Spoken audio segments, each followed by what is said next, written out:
ज्ञान 24 में सुमन शर्मा का प्यार भरा नमस्कार आप सभी को। भाद्रपद की पूर्णिमा एवं अश्विन मास के कृष्ण पक्ष की प्रतिपदा से लेके अमावस्या तक का जो समय होता है वो पितृदेवों के लिए होता है, पितृपक्ष कहलाता है।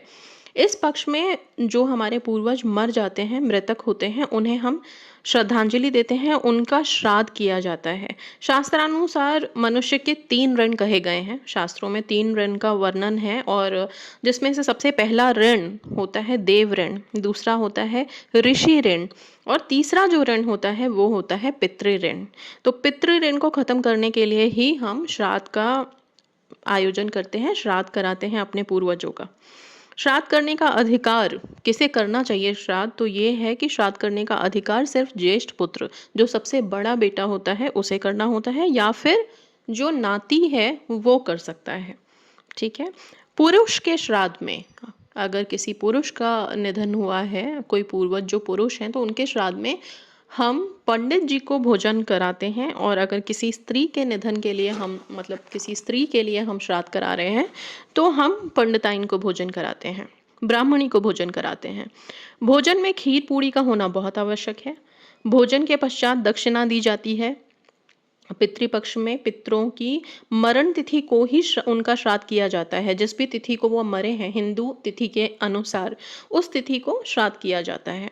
जो व्यक्ति गया जी में पिंड भर आया है, गया जी में पिंडदान करने के बाद हर साल का जो श्राद्ध होता है, श्राद्ध का नियम होता है, वो आप नहीं भी करेंगे तो चलेगा, ये मान्यता है। गया जी में एक बार पिंडदान करने के बाद आत्मा विलीन हो जाती है, शांत हो जाती है। ठीक है। तो बहुत से लोग आज के रोज़मर्रा की ज़िंदगी में हर साल इस चीज़ से बचने के लिए कि कभी भूल जाएं, कभी कोई दिक्कत में आ जाए, नहीं कर पाए, इसलिए एक ही बार जाके गया में ये दान, ये श्राद्ध कर आते हैं। ठीक है। इसके प्रत्येक वर्ष श्राद्ध कृत्य से बचने के लिए बहुत से लोग गया जी में जाकर पिंड भर आते हैं। पितृपक्ष में देवताओं को जल देने के पश्चात मृतकों का नामोच्चारण करके उन्हें भी जल देना चाहिए। तो ये बहुत बढ़िया उपाय है। सबसे पहली बात कि आपके घर के जितने भी पूर्वज हैं, आपके दादा परदादा जिनका नाम आपको याद है, उन सबके नाम आप क्या कर सकते हैं, जैसे ही पितृपक्ष शुरू हुआ है उनके नाम आप लिख सकते हैं एक पेपर पे। अपने घर के बड़े बूढ़ों से पूछ के, अगर आपको याद नहीं है तो जितने भी पूर्वज हैं, जो भी पुश्तें आपकी चली आ रही हैं, उन सबके नाम आप पेपर पे लिख सकते हैं। जो हायरार्की होती है हमारी, जैसे कि परदादा, दादा, फिर उसके बाद पिताजी, जिनके जो जो लोग हैं, मैं एग्जाम्पल दे रही हूँ, वैसे आप लिख लेंगे।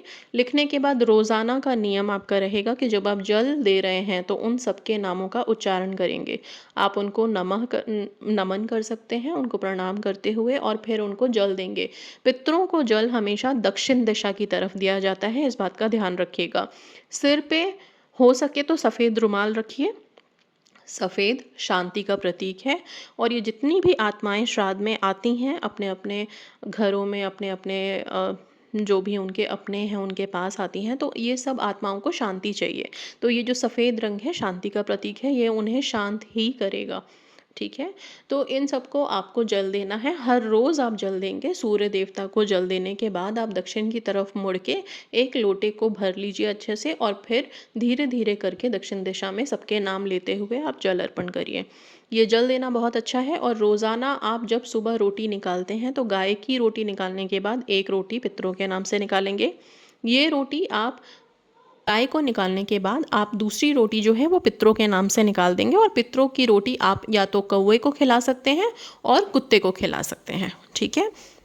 ये बहुत चमत्कारी है। इसके अलावा हो सके तो अपने घर में उनकी बातें कीजिए, उनके बारे में, मतलब उनका ज़िक्र कीजिए, क्योंकि वो हैं, जब वो आपके घर में आते हैं 14-15 दिन, तो वो देखते हैं कि उनका कितना ध्यान है, कितना उनके बारे में आप लोग बातें करते हैं, उनका नाम लेते हैं। इसलिए मैंने बोला है कि उन सबके नाम लिख के सुबह ही जल देते समय उनका नाम का एक बार उच्चारण आप सभी करें।